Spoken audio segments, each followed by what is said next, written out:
This is something that we wanted to do for a long time, but now the time has come.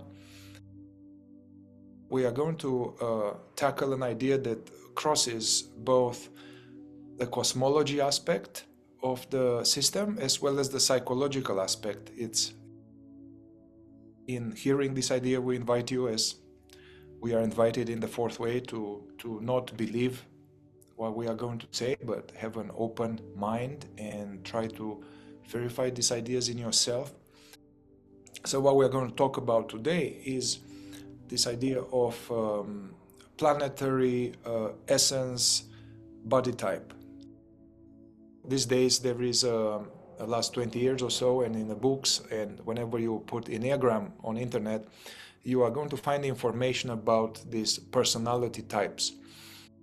So this, what we are talking here, the essence planetary body types, is not that. This essence body types that we are going to discuss now, the idea is that each type is wired to operate in a certain way, and these are some essence tendencies, inclinations, preferences that through the process of education and growing up, our essence is programmed. We receive many other layers of education, imprints from our parents, society, religion, teachers, and then we develop other layers of our psychological future self on top of our essence. One of the big ideas here is that everything's connected. The sun, the planets, the earth, and the moon are all connected like an engine, like a clockwork. Everything influences everything else and works together. And the principle of body types is that there are three forces that come into play that create all of organic life on Earth, which includes human beings. One is this huge, powerful energy coming from the sun. The second influence is the Earth itself, the mass, the solid mass of the Earth itself, this rock, if you will, in space. And the third influence is that which comes from the planets. This includes our moon. You could think of the moon as an embryonic planet, and it has a big, powerful effect on organic life on Earth. So these three influences come into play: the sun, the Earth itself, and the planets. And together, these influences, these energies, they're responsible for the creation of all the forms of life on the surface of the Earth.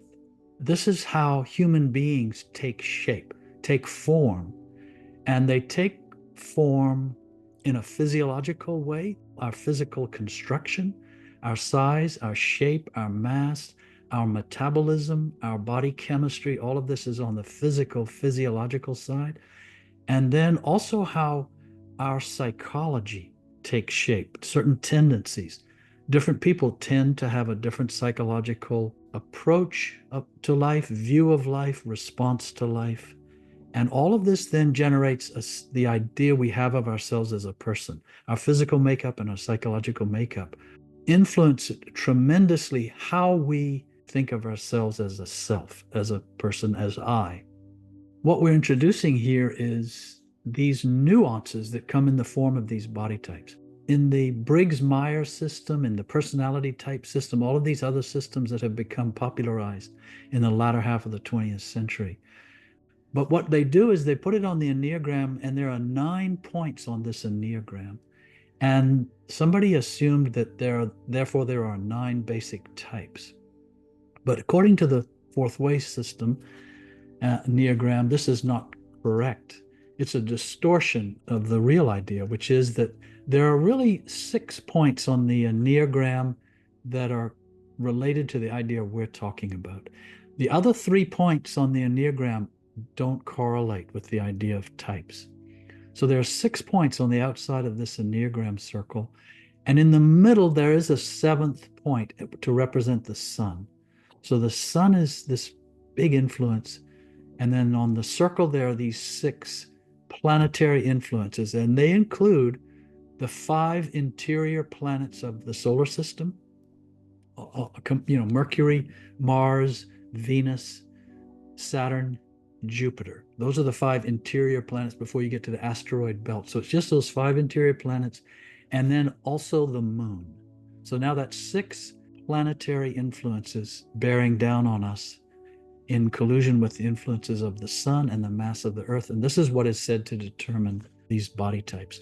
And then each of these planets, according to this theory, transmits a particular kind of influence to the major endocrine glands in our system. Each body type is being influenced primarily by one of these planetary or the sun influences. And this is dictating the physical and psychological makeup of the individual. And the idea is that everyone on Earth fits into this categorization of types or combination of types. This isn't just some idea about how people behave. I'm a follower, you're a leader. It's much more than just our behavior. It's our physiology and our psychology and why they are the way that they are. The fourth way points out that this idea, this theory of body types, is the result of these influences of the sun, the planet, and the earth. This is the cause, the origin of our physical and psychological makeup. These other systems of personality types and so on, if you ask them, what is the origin of what determines all of these different types? There is no answer. They don't have an answer. But the fourth way explains, this system explains that the origin is these celestial influences. Yeah, sometimes when I explain this in a more street fashion, not having much time, I like to use the comparison with like breeds of dogs. We can have Chihuahuas, we can have a Doberman, we can have a German Shepherd, we can have a tall Dane, we can have a Poodle. All of them, although they are dogs, they have a very distinct kind of energy, flavor, temperament, as well as appearance, inclinations, tendencies. And the same way it is with humans. The idea in the system here is that in all races, this typology spans across all races. Basically, all human beings are divided into these 7 primordial types and the combination of them. None of them is better than the other. All of them, they are equally mechanical. It's very important. All types are equally mechanical, automatic, wired in. You can think of it this way, that awareness, consciousness, this pure, invisible, formless consciousness comes into the container of a human being.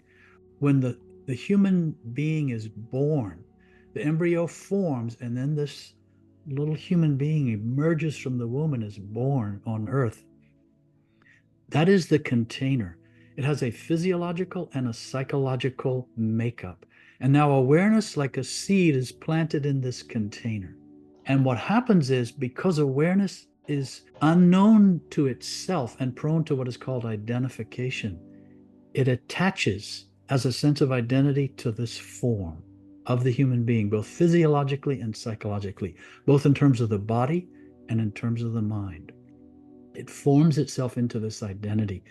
And the reason we want to study this idea is not to know our type and to know other people's types and to somehow master this information, but to understand that everything we witness physiologically and psychologically about these types is a witnessing of this container. And it is not consciousness, it is not awareness. Awareness is trying to realize itself and liberate itself from a feeling of identity with this body and this mind, this physiology and this psychology, and the sense of I that permeates them.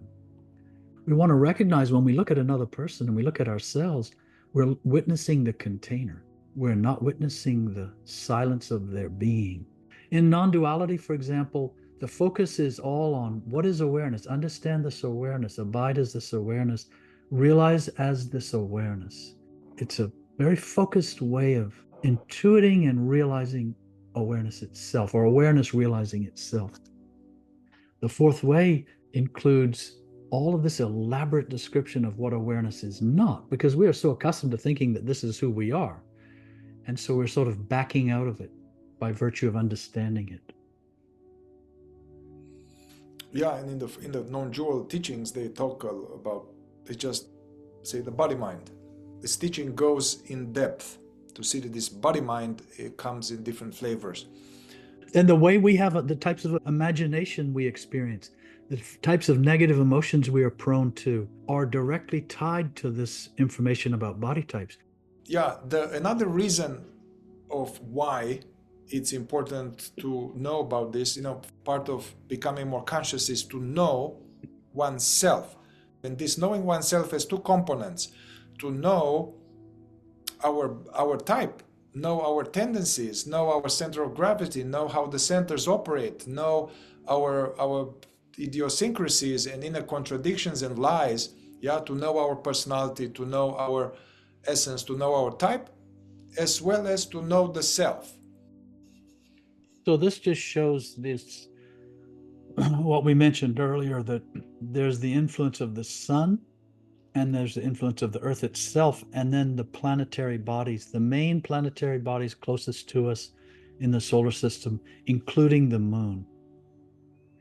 And so each type, and you see there are 3 points on the Enneagram which are not represented here. They are not related to this idea of types. And there's a circulation of types through this Enneagram. But in general, there's a moon type, a lunar type. There's a Venus type or Venusian type. There is a Mercury or mercurial type, a Saturn or Saturnine, a Mars or what's called martial, and a Jupiter or what's called jovial type. And then the sun is a solar type. So these are the 7 fundamental types. And it starts with the moon. And this is meant to show that the circulation of body types on Earth, the relationship, the correlation between types on the planet Earth in the form of human beings, has its correspondence to the movement of light within the solar system. Light reflecting from the sun and to the planets and then back onto the Earth. What's happening in the solar system, and let's call it a physical way or magnetic way, or the way that light is transmitted throughout the solar system, has its corollary in us, physically and psychologically. As we are going to see later, they are a combination of types.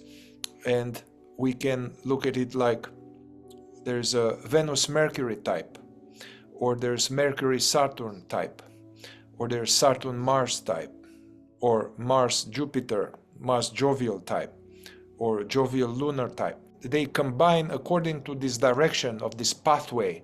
Yeah, the type don't combine arbitrarily. We can't have Venus-Mars or a Saturn-Venusian type. So it's important to get used to putting them on the Enneagram. It will help. The solar type is the only type that can combine arbitrarily with any type. So we can have a solar jovial, solar Saturn, solar lunar, solar Mars. All of these types are necessary for the equilibrium, for the survival of humanity as a species. They are necessary somehow. The theory is that the sun and the planets and the earth, the mass of the earth itself, are working together to allow a certain kind of energy or variety of energies in very particular form to pass to the moon, to pass from humanity serving as a filter in the solar system through which these influences have to pass and be affected in such a way as to influence the growth and development of the moon. But also remember, this light is reflecting throughout the solar system, meaning what happens on Earth in the form of human behavior and human life in the life of humanity also in some way influences the other planets and may even influence the sun itself by reflecting back somehow. So this is not an arbitrary thing. All of these are working as one, and each type is a variation on this theme designed for a particular reason to receive a particular kind of energy and then transmit it accordingly, serve as the filter for it as it passes through this ray of creation, and in particular throughout the solar system. Again, this is a very big idea. When you start backing up and looking at it as a whole like this, it becomes very profound. And this is true of all of organic life on Earth. We're not just here living life and No, it's all connected to something much bigger. So in preparation for going into each type, we'll just now go into all these 7 types. They are divided into several subcategories that we are going to touch upon here.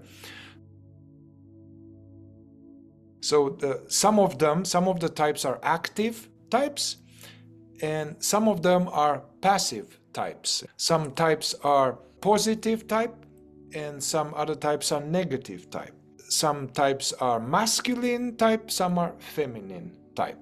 And once again, there is no merit, there is nothing is better than the other. It's all equally mechanical and equally the same possibilities for evolution.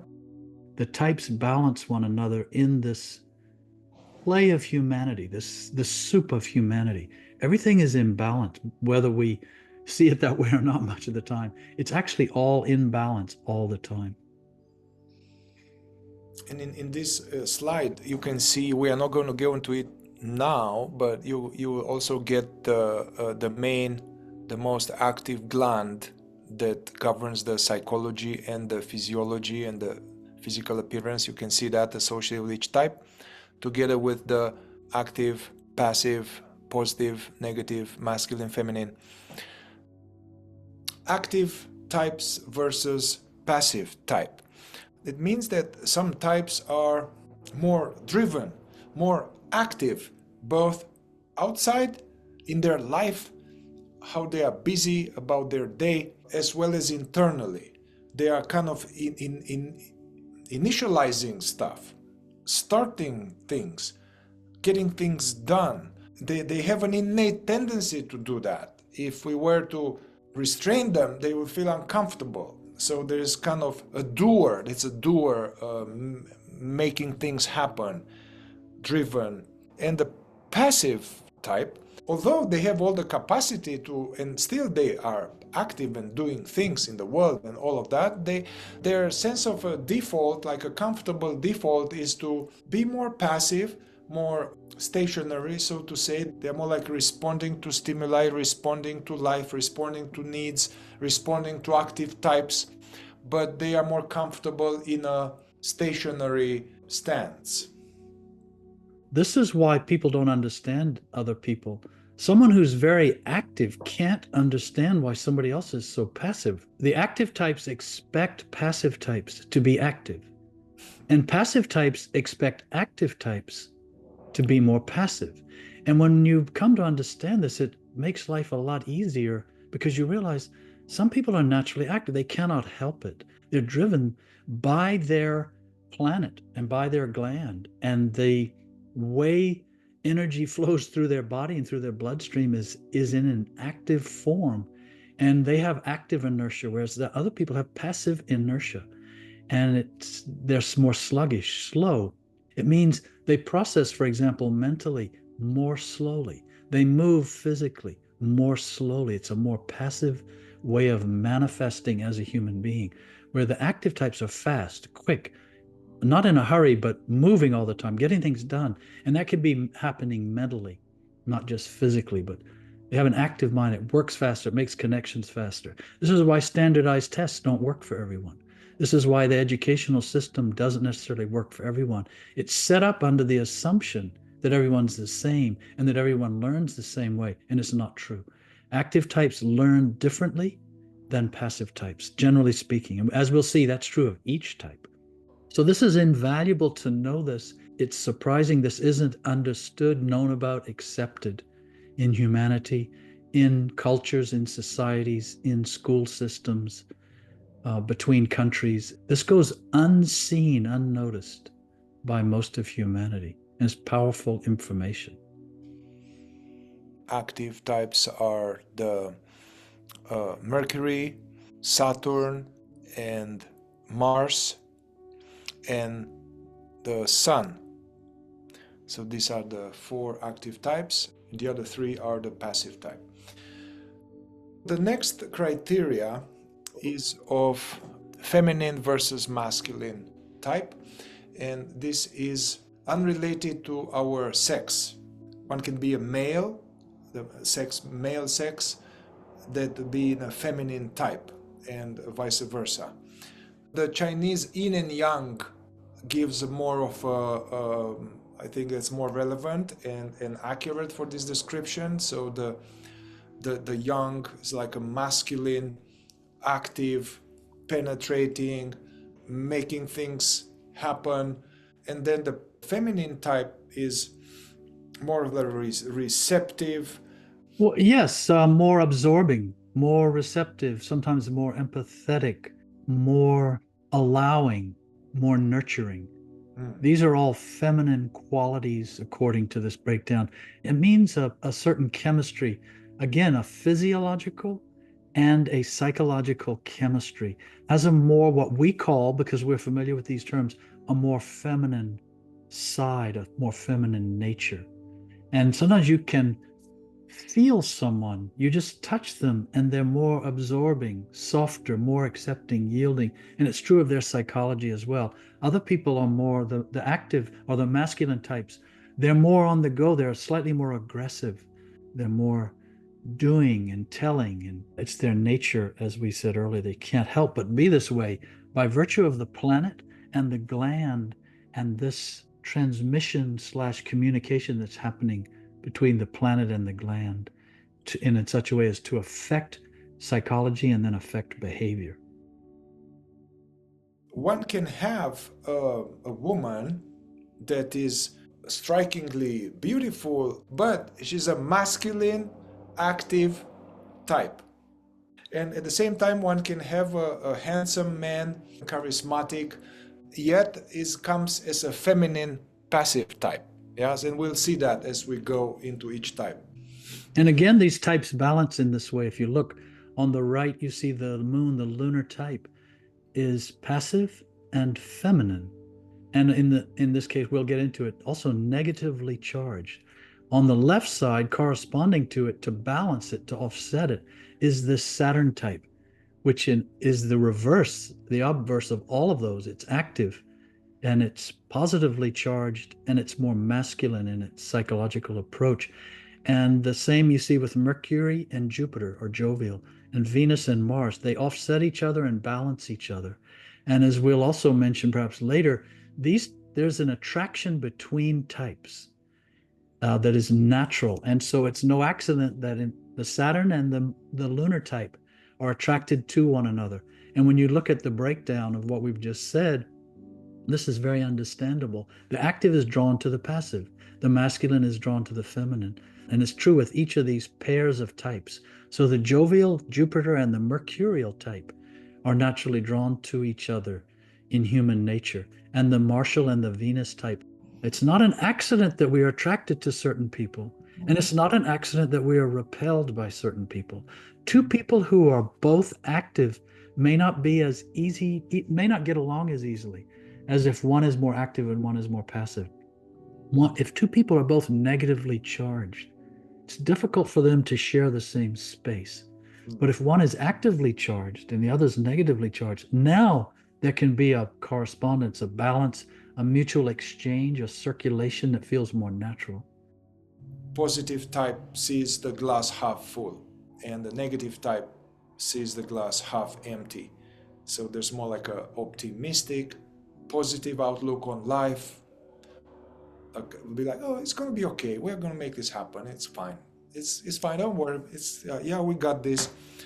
And the negative type is not that it's negative, expressing negative emotion, or it's like not good, but there's more like an approach of, I don't know, seeing the problem. I can see the problem. I can easily see the problem. I can see what not go well, and the sense that things may not go so well. And this relates too to what we've talked about before, the centers, the four centers. And each of the centers has a positive half and has a negative half. And you could say that positive types, those who are positively charged, they tend to view life more through the positive halves of centers. It's automatic for them.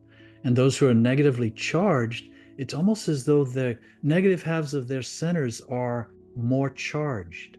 And so that's governing their psychological outlook, and it's governing even their metabolism. Someone who's passive and negatively charged, may have more digestive problems, believe it or not, than someone who's active and positively charged, and their metabolism is working quickly and easily and fluidly. And so it has an effect, as we've been saying, physiologically as well as psychologically. So these parameters, negative, passive, feminine, active, have an effect on the entire container, the entire body, entire mind as a unit. Note here, we've put the endocrine glands that correspond with each type. And the idea is the moon has a particular influence over our pancreas, that Mercury has a particular influence over our thyroid gland. Planet Venus has a particular influence over the parathyroid gland, and so on with Mars and the adrenal glands, Jupiter with what's called the posterior pituitary gland. There's a pituitary gland up in our brain, and it's the back side of it. And the front side of it is the anterior pituitary, which governs more the Saturn type and is the result, theoretically, of the influence of the planet Saturn. And we'll be going more and more into detail about this. In the case of the sun, the solar type, it's said to influence the thymus gland. And we'll be explaining what that means. That's that gland that's in our solar plexus, right up above our heart. In terms of the benefit of knowing this, it does help to, many of us, we have this like, man, why do I do that? Why I keep having this?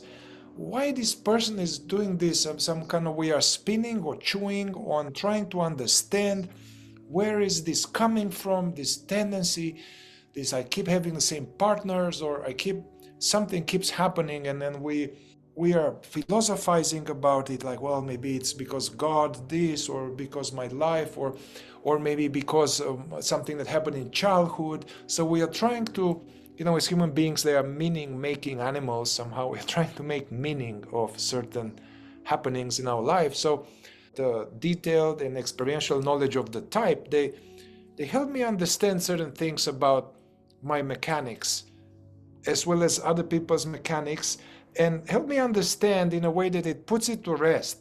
It's like, oh yeah, of course they do that because they are Mercury, and they have this like quick, fast, is going to very likely may want to trick me, or some kind of understanding and acceptance of the situation.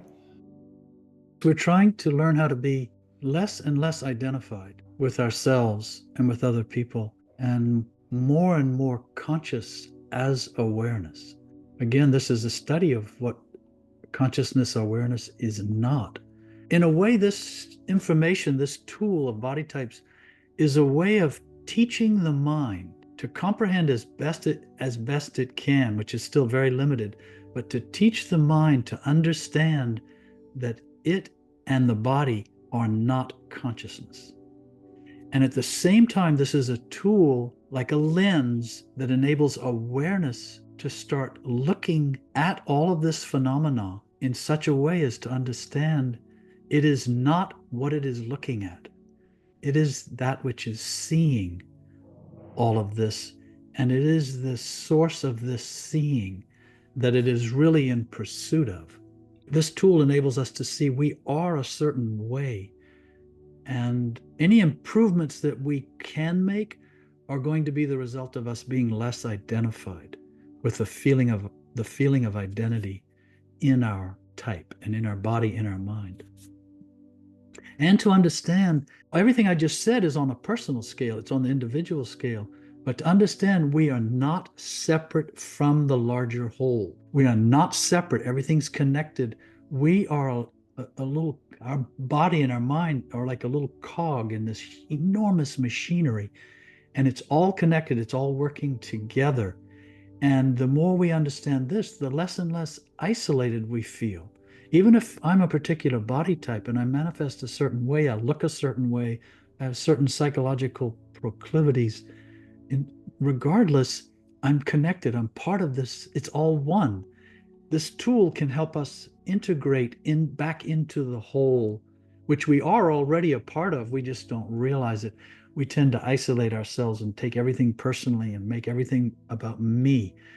When we learn about type, there's a tendency to do that too.